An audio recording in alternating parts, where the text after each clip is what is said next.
شہریار بادشاہ، تم بھی ایک ہوس پرست مرد نکلے، میں تم پر ٹرسٹ کر رہی تھی، تم نے یہ صاف کر کے مجھے بتا دیا کہ سارے مرد ایک جیسے ہوتے ہیں۔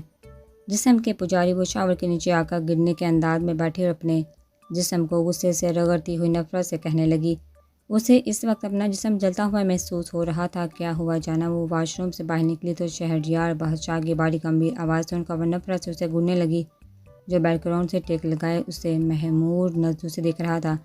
نفرت، یہ چار لفظی کہہ کر وہ اسے دیکھنے لگی، جو بیٹھ سے اتر کر اس کی جانب قدم بڑھا رہا تھا۔ وہ اس کے قدموں سے بالکل بھی نہیں گھبرائی، بلکہ نفرت بڑی نظروں سے اسے گھورتی رہی، کھڑی اس کے قریب آنے کا انتظار کر رہی تھی۔ جانا، اب میں نے نفرت کرنے کی وجہ نہیں چھوڑی ہے، اب صرف پیار کرنے کی وجہ بنایا کروں گا۔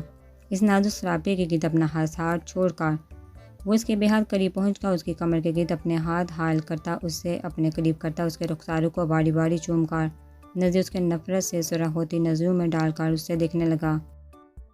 تمہیں یہ سب کچھ چاہیے نا، تو یہ لو شہریار بادشاہ، یہ لو اور پوری کر لو اپنی ہوس کو، ابھی بھی جو باقی ہے اسے بھی پوری کر لو۔ یکدم سے وہ اسے خود سے دور کرتی کھینچ کر اپنے نائٹی کا کوٹ نیچے گرا دیا۔ اس نے جو ابھی اس نے شاور لینے کے بعد پہنا تھا، وہ ہذیانی انداز میں بولی، یہ تم کیا کر رہی ہو گل؟ شہریار کی آنکھیں پٹی کی پٹی رہ گئی، اسے اتنے غصے میں دیکھ کر اور اپنے سامنے اس طرح کھڑے دیکھ کر وہ تیزی سے آگے بڑھا، اس کی نائٹی کو کوٹ نیچے سے اٹھا کر اسے پہناتے ہوئے کہنے لگا، وہی جو تم جیسے مرد چاہتے ہیں۔ ایک عورت کے جسم کو خریدنا بہت پسند ہے نا، تم جیسے مردوں کو جسم پر پیسے خرچ کرنا۔ کتنے پیسے خرچ کرو گے اپنی بیوی کے جسم کو دوبارہ حاصل کرنے کے لیے؟ جسم کو بتاؤ۔ وہ نفرت سے اسے سردی سے کالر سے پکڑتے ہوئے چیخ کر بولی، جبکہ شہریار بادشاہ اس کی بات پر غصے سے اپنی مٹھیاں بھیجنے لگا۔ Shut up, just shut up. وہ ہلکے کے بال چیخا تو وہ خاموش ہو گئی اور اسے سرخ آنکھوں سے گھورنے لگی، جو اسے غصے سے گھور رہا تھا۔ تبھی وہ اس کی گردن کو دبوچ کر دوبارہ گرایا۔ تم میری رکھیل نہیں ہو، میری بیوی ہو۔ اس کی غصے سے نیلی آنکھوں میں رگوں کے پھیلتے ہوئے گلے رانیاں صاف دیکھ سکتی تھی، مگر پھر بھی وہ بنا ڈرے ان نیلی آنکھوں کو نفرت انگیز نظروں سے دیکھ رہی تھی۔ میری بے ہوشی کا فائدہ اٹھایا تم نے، خوب اٹھایا۔ تم نے برپا آ کر اور میرے جسم کے ساتھ کھیل کر اب میں تمہاری رکھیل بن چکی ہوں۔ شہریار بادشاہ، تمہیں جو کرنا ہے تم کر سکتے ہو، میں ہار گئی ہوں اس دنیا میں موجود تمہارے جیسے مرد سے۔ اب تم مجھے مارو یا جو مرضی کرو، میں کچھ بھی نہیں کہوں گی۔ وہ آگے بڑھی ہوئی اور اس کے سینے پر لگا نفرت سے کہنے لگی، میں نے کہا تھا مجھے ہاتھ مت لگانا، لیکن آج ہاتھ لگا کر تم نے ثابت کر دیا کہ تمہاری محبت بھی جہانگیر زیب کی طرح نکلی، ہوس پرست نکلے تم بھی سب مردوں کی طرح۔ اور میں کیسے بھول گئی تھی تم سب مرد اور کے جسم کے پجاری ہو، پھر میں نے کیوں تمہاری باتوں میں آ کر تم سے نکاح کر لیا، کیوں؟ وہ اس کے سینے سے لگی کہتے ہوئے آخر میں ہذیانی انداز میں کہنے لگی، تم خاموش کیوں کھڑے ہو شہریار بادشاہ؟ نوچو نہ میرے جسم کو، سگریٹ کے داغوں سے میرے جسم میں داغدار کر لو جیسے اس نے کیا تھا۔ میرے ساتھ محبت کے نام پر مجھے تکلیف دے کر تم بھی کرو نا یہ سب میرے ساتھ۔ وہ غصے سے پاگل ہوتی اپنی نائٹی دوبارہ نکالنے لگی تو شہریار نے آگے بڑھ کر اسے روکا اور اسے کمر سے پکڑ کر اپنے قریب کرتا اور وہ اس کی آنسو سے لبریز آنکھوں کو ہونٹوں سے چھونے لگا۔ اب اس کی باتوں کا مطلب وہ سمجھ کر کیوں وہ اتنی زیادہ غصہ کر رہی تھی۔ وہ جہانگیر زیب کے دیے زخموں کو سوچ کر یہ سب کہہ رہی تھی، مطلب اس کے چھونے سے وہ اندر سے جل رہی تھی۔ نفرت کیوں اس کی آنکھوں میں تھی اس کے لیے، یہ وہ جان گیا۔ تم میری بیوی ہو، خبردار جو آئندہ اپنے منہ سے رکھے لفظ اپنے نے نکالا۔ میں چاہتا ہوں تمہیں، اور اگر تمہیں چھوا بھی ہے تو ایک شوہر کی نظر سے، کسی کسٹمر کی نظر سے نہیں، اور میں ناجائز تعلقات سے زیادہ جائز تعلقات پر یقین رکھتا ہوں۔ ہمارے درمیان ایک پاک رشتہ قائم ہے، تو تم اسے غصے میں گالی مت دو جانا۔ وہ اس کی تھوڑی کو چوکا، اسے بیڈ پر لٹا کر خود اس کے پہلو میں آ کر لیٹا اور اس کے غصے کی وجہ سے بری طرح سے کانپتے وجود کو اپنی پناہوں میں لے کر کہنے لگا۔ وہ اسی طرح اسے اپنے سے لپٹائے، اپنے اندر سموئے، پوری آنکھیں کھولے۔ اس نے یہ رات جا کر گزار دیا تھا۔ ہمیں اسے کچھ پوچھنا ہے دادا سائیں، خدا کے لیے ہمیں اجازت دیں۔ فاطمہ شاہ بادشاہ سے منت کرتی بولی، وہ علی شاہ سے مل کر اس سے بس اتنا پوچھنا چاہتی تھی کہ اس نے کیوں اس کے بھائی کو مارا، کیوں اس کے دل میں اتنی نفرت ہے ان سب کے لیے۔ وہ اس کی سچائی جان کر بہت دکھی ہوئی تھی، کیونکہ وہ اور دستگیر شاہ کزن کے علاوہ ایک اچھے دوست بھی تھے۔ دستگیر شاہ اور اس کی نفرت کا پتہ چل کر بہت دکھ ہوا تھا۔ فاطمہ بچی، ہم جانتے ہیں آپ اس سے کیا پوچھنا چاہتی ہیں۔ آپ کو حق ہے، ہم کون ہوتے ہیں اجازت دینے والے؟ عباس شاہ نے سنجیدگی سے اسے دیکھتے ہوئے کہا۔ فاطمہ شاہ دوسرے دن وہ عباس شاہ اور دستگیر شاہ کے ساتھ علی شاہ سے ملنے گئی تو اسے کالکوٹری نما جیل میں دیکھ نفرت سے اسے گھورنے لگی۔ کیوں مجھے دیکھا شاک لگا نہ کہ میں اس زہر سے کیسے بچ گئی؟ وہ شدید نفرت سے علی شاہ کو دیکھتے ہوئی بولی۔ ہاں مجھے بہت حیرت ہو رہی ہے کہ تم بچ کیسے گئی۔ میں تم سب کو مرتے ہوئے دیکھنا چاہتا ہوں، پوری شاہ حویلی کو برباد ہوتا اپنی آنکھوں سے دیکھنا چاہتا ہوں۔ وہ نفرت انگیز نظروں سے ان تینوں کو گھورتے ہوئے سرد لہجے میں کہنے لگا، کیوں تم اتنی نفرت میں اندھے ہو گئے ہو؟ دستگیر شاہ کا ایکسیڈنٹ گیا، تم نے ایسا کیوں کیا؟ اور کیوں سالار شاہ کو، اپنے بھائیوں جیسے کزن کو تم نے مارا؟ کیوں علی شاہ؟ تمہیں پتہ ہے تمہاری سچائی سامنے لانے کے لیے، تمہیں گرفتار کرنے کے لیے میں نے زندگی میں اتنا بڑا جھوٹ بولا، زہر پینے کا ناٹک، یہ صرف تمہاری وجہ سے۔ فاطمہ شاہ شدید غصے سے آگے بڑھی، اسے کالر سے پکڑ کر جھنجھوڑتے ہوئے نفرت سے پوچھنے لگی، یہ سب اس دن سے شروع ہوا تھا فاطمہ شاہ جس دن میری میڈم کو تم لوگوں نے خودکشی کرنے پر مجبور کیا، اپنے بھائی اور پوتے کو بچا کر اسے موت کی سزا کی بجائے وہ سزا دیا جو مجھے تم لوگوں سے نفرت کرنے کا باعث بنا۔ وہ نفرت و غصے سے چیختے ہوئے کہنے لگا، علی شاہ وہ لڑکی ایک مکار تھی اور ایک طوائف سے کام نہیں تھی، یہ بات میں جلد ثابت کر کے رہوں گا اور غازی بائی کی بے گناہی سب کے سامنے لاؤں گا۔ دستگیر شاہ نے شدید غصے سے اپنی مٹھیاں بینتے ہوئے کہا، اسے آج بھی یقین تھا کہ اس کا غازی بائی بے قصور ہے، وہ اس لڑکی کی حرکتوں کو اس وقت پہچان چکا تھا جس دن وہ حویلی آئی تھی۔ بکواس بند کرو تم اپنی دستگیر شاہ، میری میڈم پاک تھی، وہ تمہارا غازی بھائی ایک گرا ہوا انسان ہے جس نے میرے میڈم کی عزت پامال کرنا چاہا تھا، تم کیسے اس کی سائڈ لے سکتے ہو؟ علی شاہ شدید نفرت سے دستگیر شاہ کو دیکھتے ہوئے کہنے لگا، اچھا وہ پاک تھی علی شاہ، تو پھر اس دن جو ہم نے اپنی آنکھوں سے دیکھا تھا وہ پھر کیا تھا؟ تم کیسے اس رات کو فراموش کر سکتے ہو علی؟ ہاں دستگیر شاہ نے علی شاہ کو وہ رات یاد دلائی جس رات ان لوگوں نے پہلی بار میڈم بیگ کو کسی مرد کے ساتھ حویلی کے اس روم میں دیکھا تھا جس میں وہ رہ رہی تھی، حویلی کے پچھلے حصے میں دیکھا تھا۔ دستگیر عالم شاہ کو سر تاؤ آنے لگا اور اس کی سوچ علی شاہ پر تھی کہ وہ اس رات کو کیسے فراموش کر سکتا تھا، کہیں وہ بھی تو اس گھٹیا لڑکی کے جال میں پھنس تو نہیں گیا تھا؟ باقی مردوں کی طرح کیا اس نے بھی اس کے ساتھ وہ گناہ تو نہیں کیا ہوگا جو آج وہ یہ سب کر کے اپنے اس گناہ کو چھپا رہا ہو؟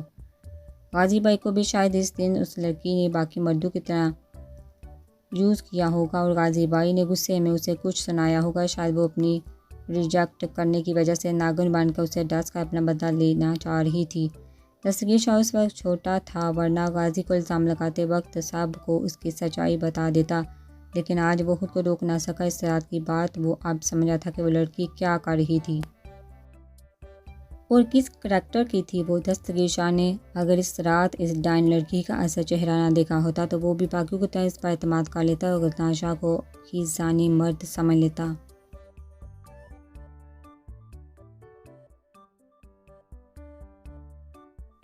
دستگیر عالم شاہ تم شاید نہیں جانتے کہ میں اس رات کو ساری رات سوچتا ہوں اور میرا جسم اسی آگ میں جلتا ہے جو اس رات کے دوسرے دن جلنے لگا تھا، مجھے درندہ بنانے کی وجہ غزنہ شاہ ہے، میں اسے نہیں چھوڑوں گا، برباد کر دوں گا۔ رات کے اندھیرے میں اس کالکوٹری سے علی شاہ کی جنونی آواز سنائی دیا، وہ فرش پر بیٹھا اس گناہ کو سوچ رہا تھا جو اس نے ماضی میں کیا تھا۔ اگر گاؤں والوں کو میری سچائی پتہ چل گئی تو کیا ہوگا؟ کیا وہ بھی غزنہ شاہ کی طرح مجھے سزا دیں گے یا موت؟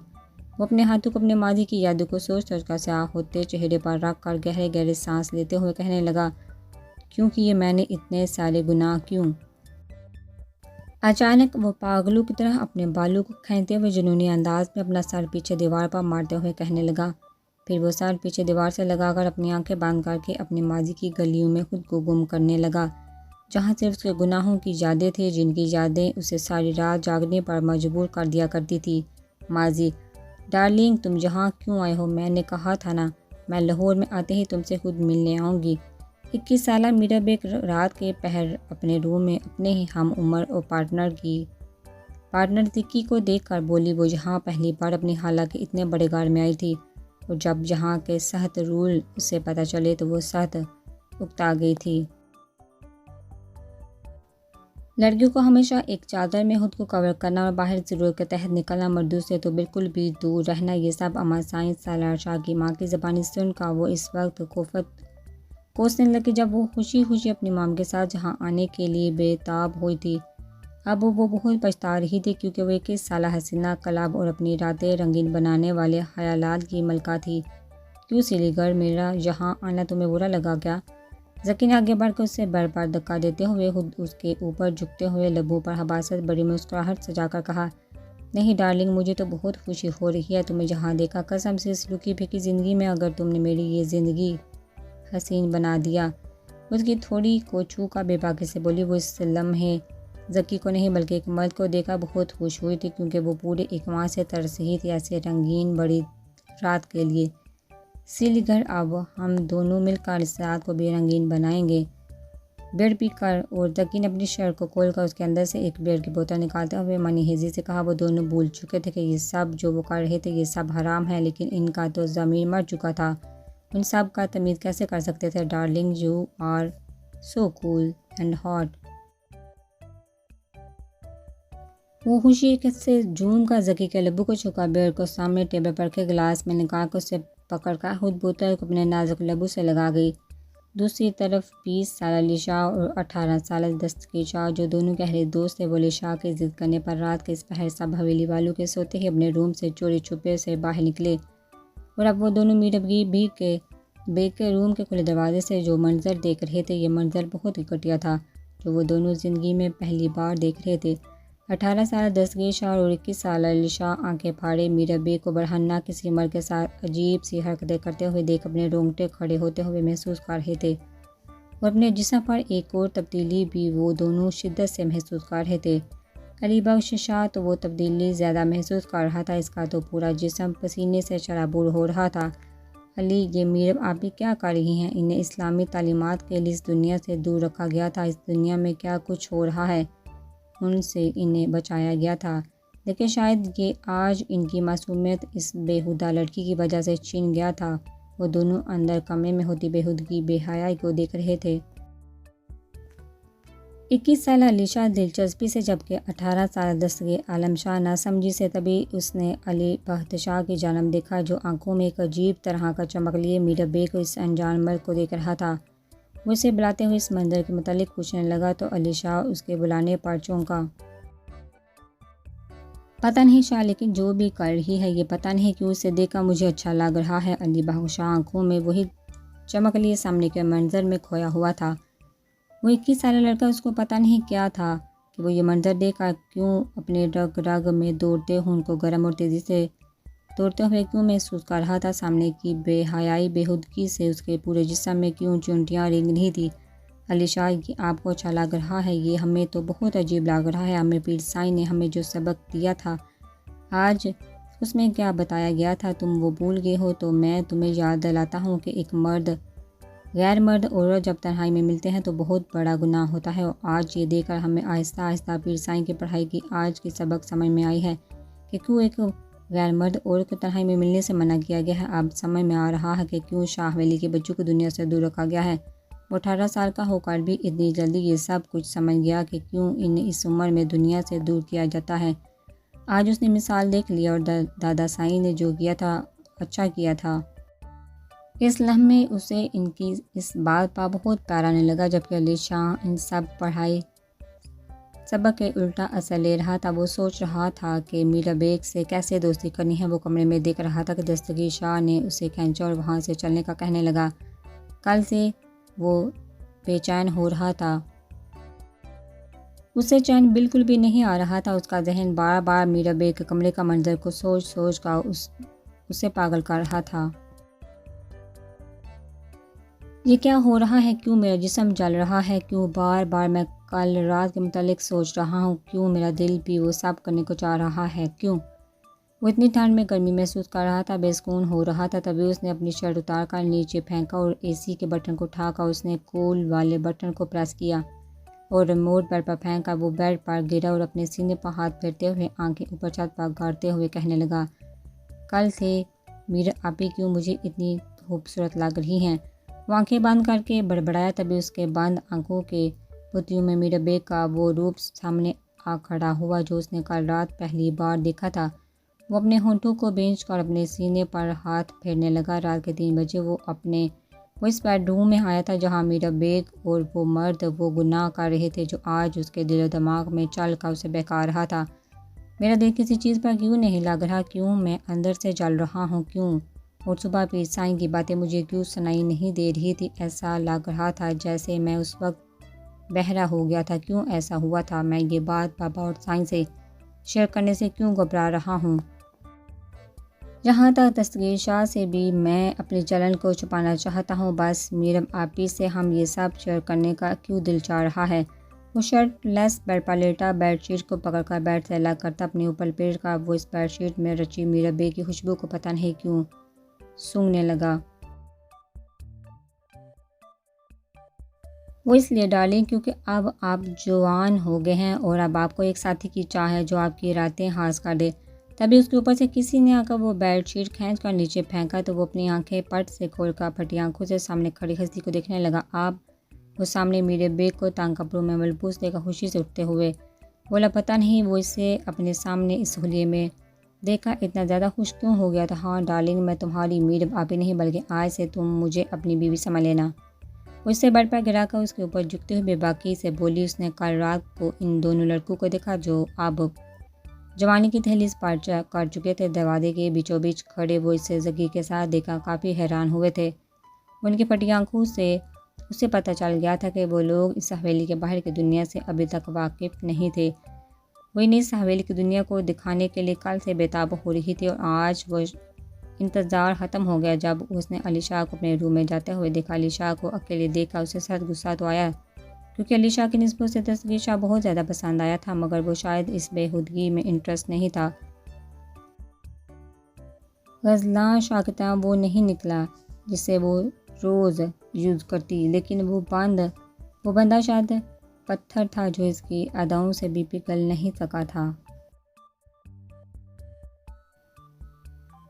وہ لڑکی اس کے باپ دادا ہو کر کے لوگوں کے سونے کا وعدہ خوب اٹھا رہی تھی۔ اس 21 سالہ اس دنیا کی تیز چالاکیوں سے انجان لڑکے کو اپنے راستے چلانے کا پہلا قدم اٹھا رہی تھی۔ علی شاہ اپنے جسم پر اس بے حیا لڑکی کے چونے سے اب اس آگ سے خود کو آزاد ہوتا ہوا محسوس کر رہا تھا۔ وہ اس اندھیری رات میں اس کمرے میں ایک غیر محرم عورت کے ساتھ اور ایک ایسی لطف میں ملبوس ہو کر اپنے عہد کو سنوارنے کی بجائے بگاڑ رہا تھا۔ ابھی تو وہ گناہ کے دلدل میں اتنا گر گیا تھا، اگر باہر آئے تو وہ سب کے سامنے نظر ملانے سے بھی وہ ڈرے گا۔ ابھی تو وہ گناہ کے لذت کو مزے سے سہ رہا تھا، بعد میں وہ اپنے باپ دادا سے بھی نظریں ملانے سے گھبرانے والا تھا۔ ڈارلنگ، اب ہم آج رات کو ملیں گے، ابھی تم یہاں سے چلے جاؤ ورنہ کسی کو پتہ چل گیا تو وہ ہم دونوں کو قتل کر دیں گے۔ تم نہیں جانتے تمہارے گھر والے کتنے ظالم ہیں اور کتنے اولڈ سوچ رکھنے والے لوگ ہیں۔ اگر انہوں نے ہمیں ایک کمرے میں سے نکلتے ہوئے دیکھ لیا تو شور مچا کر ہمیں سلیٹ کریں گے۔ میرا بیگ صبح کے اجالے کو پھیلتے ہوئے کمرے کی کھلی وہ کھڑکیوں سے دیتی ہوئی تیزی سے علی شاہ کو اٹھا کر اسے دیکھنے لگی۔ اسے کہنے لگی، بہت کو یہاں حویلی والوں کے سامنے اتنی معصوم دکھتی تھی، اس کے علاوہ یہاں اس حویلی میں کوئی معصوم نہیں، اسی لیے اب وہ نہیں چاہتی تھی کہ علی شاہ اور اس کے درمیان کل رات جو ہوا تھا اس کا پتہ یہاں کسی کو چلے۔ وہ اسے پوشیدہ رکھنا چاہتی تھی۔ میرب جی، مجھے پتہ نہیں کیوں یہ سب کر کے اب بہت ڈر لگ رہا ہے، اب کیا ہوگا، بار بار دماغ میں صرف یہی آ رہا ہے۔ عائشہ کی آنکھیں کھلی تو خود کو اس کمرے میں ایک غیر محرم عورت کے ساتھ دیکھا وہ خود سے بھی نظریں ملانے سے گھبرانے لگا۔ وہ گناہ کی رات ختم ہوتے ہی دن کا اجالا پھیلتے اس کے دل میں ایک ڈر بیٹھتا چلا گیا کہ اب اس کے ساتھ کیا ہونے والا ہے۔ یہ گناہ کر کے اب اسے سمجھ میں آ رہا تھا اور ایک ایک کر کے پیر سائیں کی باتیں اس کے دماغ میں گردش کرنے لگ گئی تھی تو وہ اور بھی زیادہ شرمندہ خوفزدہ ہونے لگا۔ ڈارلنگ، ڈر کیوں رہی ہو؟ اب جو کیا ہے تم نے اسے پوشیدہ رکھو گے تو کچھ بھی نہیں ہوگا، بس میرے ساتھ انجوائے کرو۔ تم یہ سمجھو کہ ہم دونوں غیر نہیں تھے بلکہ ہم اب ایک دوسرے سے بہت محبت کرتے ہیں۔ کل رات مجھے لگا کہ میں تم سے بہت محبت کرنے لگی ہوں جان، وہ بے باکی سے کہتے اسے دیکھنے لگی جس کا چہرہ ابھی بھی خوف و شرمندگی سے پیلا تھا۔ تبھی اسے اس شرمندگی سے نکالنے کے لیے وہ اپنی وہی اداؤں اور باتوں سے اسے اپنے جال میں پھنسانے لگی اور وہ اتنے آرام سے پھنس بھی گیا، لیکن ابھی بھی پکڑے جانے کا ڈر اس کے دل میں بیٹھا ہوا تھا۔ میرب جی، ہمیں اب سمجھ میں آیا کہ سانسیں رک جائیں تو کیا ہوتا ہے۔ اب ہم سے جدا ہوئی تو ہم مر جائیں گے، ہمیں اب ایسا لگ رہا ہے اب ہم سے کمی دور مت جائیے گا ورنہ ہم پاگل ہو جائیں گے یا مر جائیں گے۔